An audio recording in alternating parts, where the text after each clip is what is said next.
Before we get started, if you enjoy these stories and porch conversations, go ahead and follow or subscribe wherever you're listening. It helps this little show grow and lets me keep bringing you more each week. Thank you, and God bless. Well, hey there, folks. Welcome back to the One Eye Podcast, the only show hosted by a man with one good eye, two questionable ladders, and a dining room ceiling fan that almost ended my confidence. I'm your host, Rock Pappy Lozano. Now, I know some of y'all are digging out from this winter storm. Snow stacked up like projects on your honey-do list. Wind a-howling like it's got opinion. And everybody stir-crazy. Which is exactly how I find myself saying the most dangerous sentence a husband can say during a cold weather storm. I'll just install that ceiling fan today.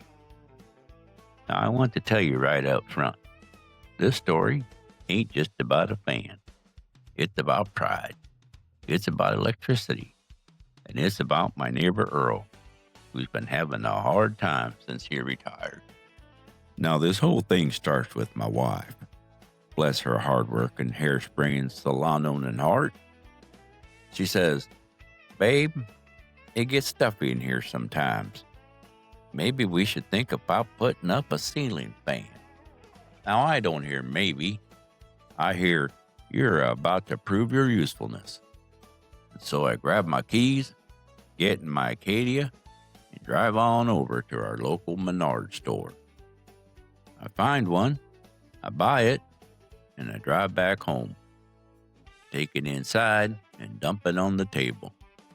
And if you ever bought a ceiling fan, you know they put about 400 screws in that box. And 399 of them, well, they look identical. I open it up, and it looks like a mechanical puzzle built by someone who absolutely hates man. I lay all the parts out on the table: blades, motor housing, light kit, remote control, bracket that looks like it belongs on a spaceship, and those dreaded instructions. And after the wobbly shelf incident, I made my peace with dealing and reading instructions. I glance at them, nod in acceptance of my approval of their usefulness, and mention under my breath, "Let's work together on this, okay?" And to me, my fellow patriots and fellow DIY followers, well, to me that counts as growth. Now here's where things shift. I'm halfway up the ladder, looking at wires hanging from the ceiling like angry spaghetti. And as I'm standing up there, I realize something. I don't want to do this alone, not because I can't, but because I shouldn't. And I think about my neighbor Earl. You see, Earl retired about 8 months ago. He worked 35 years at the plant. He had the same schedule, same rhythm, and same purpose. And then, just like that, one Friday, they gave him a handshake and a sheet cake. Comes Monday morning, he woke up with nowhere to be. And let me explain something to you. That's a hard thing for a man, and it's a hard thing for a woman. It's just a hard thing for anyone to go through. You know, his wife Carolyn, though, she still works. She leaves at 7:30 every morning. And Earl, he just stands there in his driveway, watching her drive away. I've seen it. Hands in the pockets, looking around like he misplaced something. And you know what? He didn't misplace anything. He misplaced structure. And so I take to myself and I say, you know what? I think I'm going to give him a call. And I say, "Hey, Earl, you busy?" And he says, "Nope." And that nope, yeah, it didn't sound peaceful. It sounded empty. And I say, "You want to come over and help me hang a ceiling fan?" Now let me tell you something important. Men don't say I need company. They say you want to help. That's how you invite dignity in the door. Well, Earl shows up in boots like we're building a barn.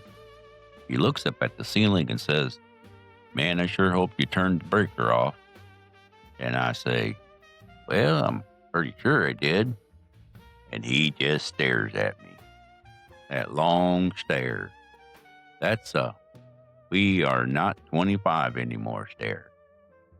And so I get down off the ladder and we go flip the breaker together. And after we come back, we're up on the ladders, side by side. True grown men debating watercolor. He says, "Black to black, white to white." And I say, "Well, what about this green one?" And he says, "That's ground." And I say, "Oh, I thought that was optional." And he says, "Not if you want to live." And while we're working, we're talking. Not big, deep therapy talk, just two men a talking. And at one point, he says, "You know, Pappy, it's strange. I worked my whole life, and now I wake up and I feel totally unnecessary." And that word, it hung there. Unnecessary. And I remember feeling that way too. And I had to take some time to think to myself, this is the time I need to really focus and try to figure out what's the best way and best advice I can give Earl. So at first, I didn't give him a speech. I handed him a screwdriver. And I said, "Hold this while I connect that. Because sometimes purpose ain't found in advice. It's found in participation."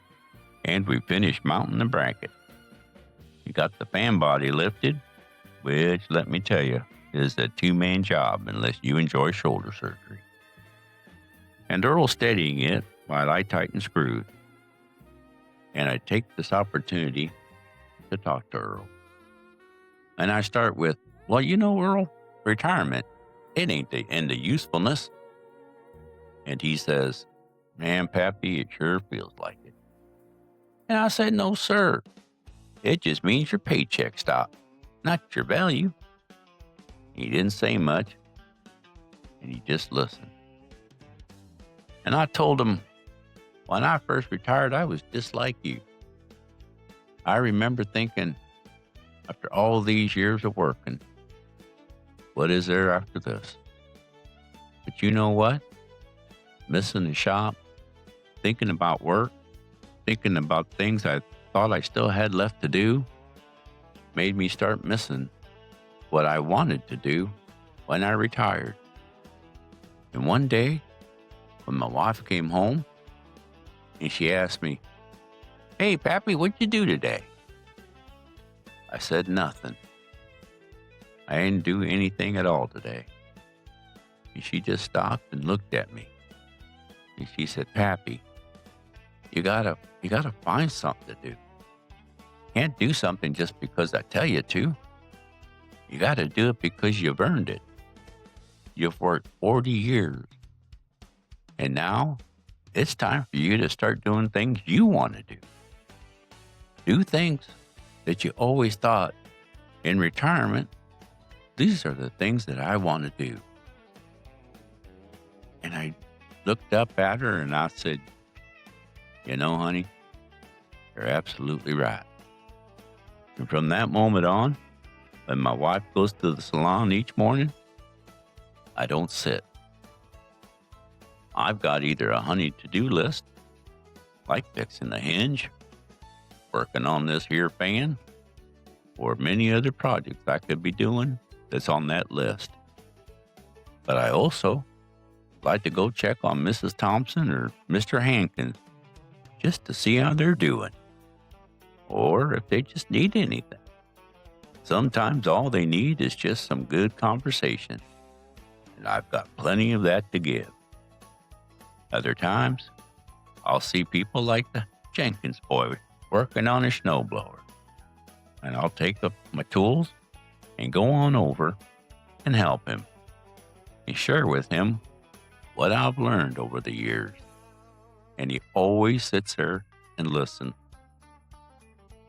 Maybe sometimes I'll even take a walk around the neighborhood just to see what's new. And doing that, I've learned that sometimes taking time for yourself is just as valuable as helping others. You see, Earl, what I found is you don't retire from being helpful. You just change who you're helpful to. And Earl just looked right at me and nodded. And I could see it in his eye. It was starting to click. And I think he began to understand he didn't need a job. He just needed motion and the will to do it. And so we wired it, mounted it up, and stepped down off our ladders. And I looked at him and said, I think it's time to flip the breaker and test it out. So we walked down the basement and we stood there, staring at the control panel for a bit. And I feel like Earl's thinking about our conversation this afternoon. And I'm proud of the difference I see in my good neighbor Earl. I say, you want to flip the breaker? And he just smiled. First real smile all afternoon. And he flips it. And we head back upstairs to do a final check on our project. And there we are, true grown men looking at that new ceiling fan, just waiting to be spinning. And so we hit the switch, and that fan spins smooth as butter on a hot biscuit. No wobble, no sparks, just a steady hum. And Earl says, well, I'll be. But what he meant was, I still got it. And I thought to myself, Earl's going to make it through this because he's not alone. Now, here's what I learned. The ceiling fan wasn't the important part. The important part was this. Men need something to fix. Not because we're broken, but because we're wired to contribute. When the job ends, when the kids move out, when the routine disappears, we don't lose purpose. We just have to go look for it. And sometimes purpose looks like helping a neighbor hang a fan, clearing snow, fixing a fence, running an errand, or just standing on the ladder steadying something heavy. And I think Earl left that day feeling lighter, not because of my wisdom, but because he felt useful again. And that matters. The good book says to see the blessings and the joy of new opportunities. And it's been a motto I've learned to apply in every facet of my life. Because the second season of life, it ain't about slowing down. It's about shifting direction. You don't retire from being needed. You just change where you're needed. And finding the joy in helping any way we can. And that's what being a true patriot means. That we help when we can to make our country stronger by improving our communities, by taking the time to work together, one neighborhood at a time. So today we learned 1. Always turn the breaker off. 2. Pride and electricity don't mix. 3. The ceiling fan takes longer than 20 minutes. 4. And a man without something to do will start feeling like he's disappearing. Now, if this episode made you laugh or smile a bit today, then by all means, share that chuckle with someone who may just need it. They'll be forever grateful that you did. You know, my pappy used to say something that stuck with me. When we learn to laugh, we learn to heal. And I think that's true. So remember this. Remember to be kind, if only because you can be, and we all can be, always. God bless you. God bless Earl. God bless the honey-do list. And God bless the United States of America. Happy out.